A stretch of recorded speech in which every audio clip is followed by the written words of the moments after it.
구약 총정리 일부, 구약에 등장하는 모든 왕들. 성경을 읽다 보면 우리는 한 가지 질문을 계속해서 마주하게 됩니다. 왜 하나님은 왕을 세우셨을까? 그리고 왜 그 왕들은 하나같이 무너졌을까? 이 질문은 단순히 역사적인 궁금증이 아니라 인간에 대한 본질적인 질문이기도 합니다.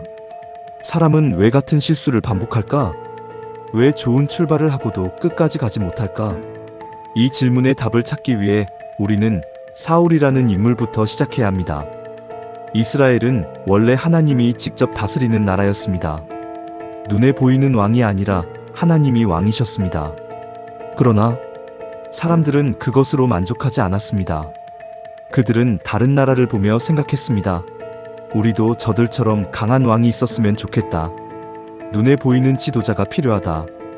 그들의 요구는 단순한 정치적 선택이 아니라 신앙의 문제였습니다. 하나님보다 다른 것을 더 의지하고 싶다는 선택이었기 때문입니다. 하나님은 그들의 요청을 허락하시지만 동시에 분명하게 경고하십니다.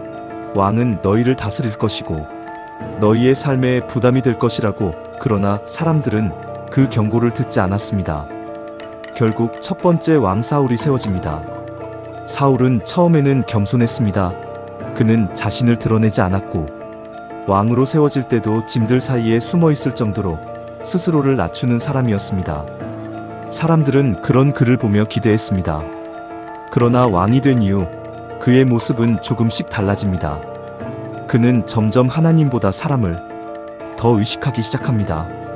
전쟁의 긴박한 상황 속에서 사무엘을 기다리지 못하고 스스로 제사를 드립니다.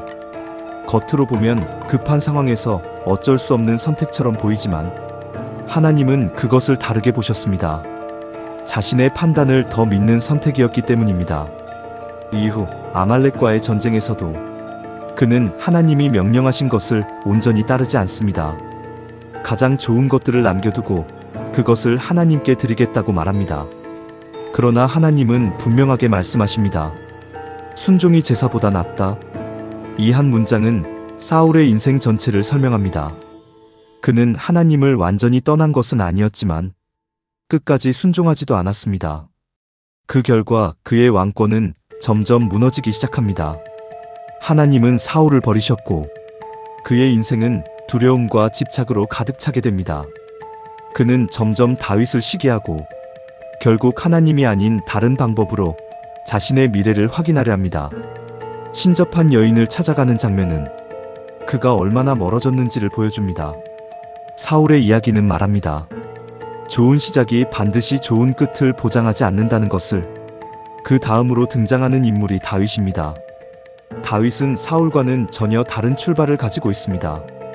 그는 왕의 집안 출신도 아니었고 전쟁 경험이 많은 군인도 아니었습니다. 들판에서 양을 치던 목동이었습니다. 그러나 하나님은 그를 선택하십니다. 사람은 외모를 보지만 하나님은 중심을 보신다는 말씀이 다윗을 통해 그대로 드러납니다. 다윗은 골리앗 앞에서 처음으로 자신의 믿음을 보여줍니다. 모두가 두려워하고 있을 때 그는 전혀 다른 기준으로 상황을 봅니다. 그는 말합니다. 너는 칼과 창으로 내게 나아오지만 나는 만군의 여호와의 이름으로 내게 나아간다. 이 장면은 단순한 승리의 이야기가 아니라 기준의 차이를 보여줍니다. 다윗은 환경이 아니라 하나님을 바라봤습니다. 다윗은 이후 수많은 도망과 고난의 시간을 지나 왕이 됩니다. 그는 왕이 된 이후에도 하나님을 찾는 사람이었습니다. 전쟁을 앞두고도 하나님께 묻고 결정의 순간마다 하나님을 의지합니다. 그러나 다윗 역시 완전한 왕은 아니었습니다. 그는 밧세바 사건에서 무너집니다. 욕망을 선택하고 그 죄를 숨기기 위해 더 큰 죄를 짓습니다.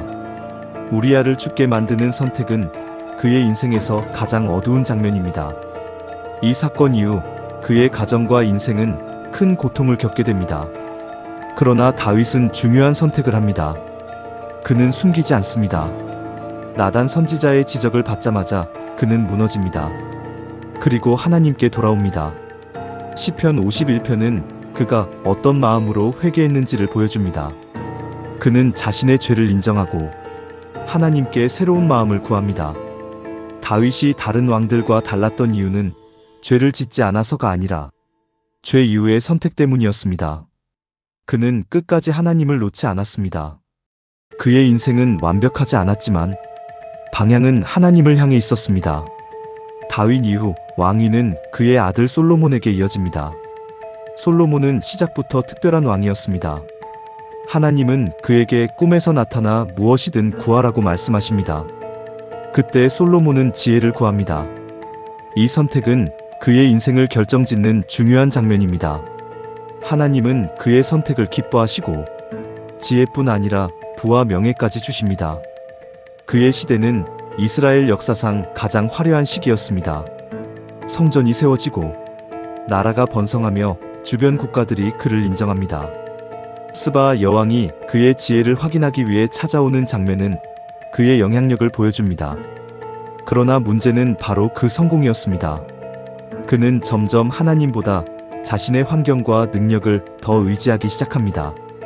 수많은 아내와 첩을 두게 되고 그들의 영향을 받아 이방 신들을 받아들입니다. 그의 마음은 점점 나뉘어집니다. 성경은 그의 마음이 여호와께 완전하지 아니하였다고 기록합니다. 결국 그의 선택은 나라를 둘로 나누는 결과를 가져옵니다. 성공은 그를 세운 것이 아니라 무너뜨리는 계기가 됩니다. 솔로몬의 아들 르호보암이 왕이 되었을 때 사람들은 한 가지 요청을 합니다. 세금을 줄이고 부담을 줄여달라는 것이었습니다. 이때 그는 두 가지 조언을 듣게 됩니다. 하나는 경험 많은 어른들의 조언이었고 다른 하나는 젊은 친구들의 조언이었습니다.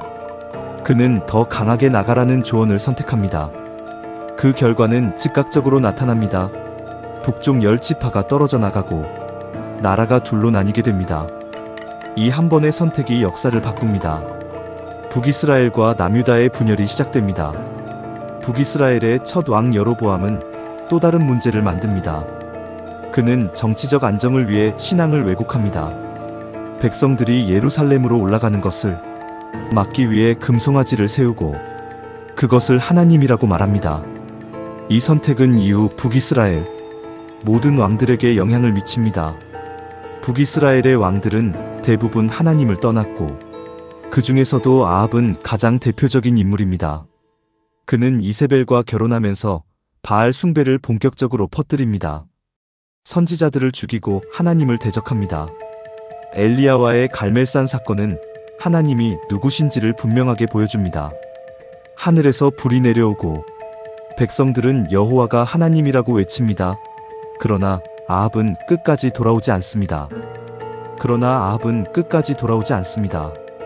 그의 삶은 결국 비참하게 끝납니다. 북이스라엘은 계속해서 무너지고 결국 아수르에 의해 완전히 멸망하게 됩니다. 남유다는 조금 다른 흐름을 보입니다. 좋은 왕과 나쁜 왕이 반복됩니다. 아사, 여호사밧 같은 왕들은 하나님을 찾았고 나라를 어느 정도 회복시켰습니다. 그러나 여호람, 아하스 같은 왕들은 다시 하나님을 떠났습니다. 히스기야는 하나님을 의지했던 대표적인 왕입니다. 아수르의 공격 앞에서 그는 두려워하지 않고 하나님께 기도합니다. 하나님은 기적적으로 그들을 물리치십니다. 그러나 그의 말년에 교만이 들어옵니다.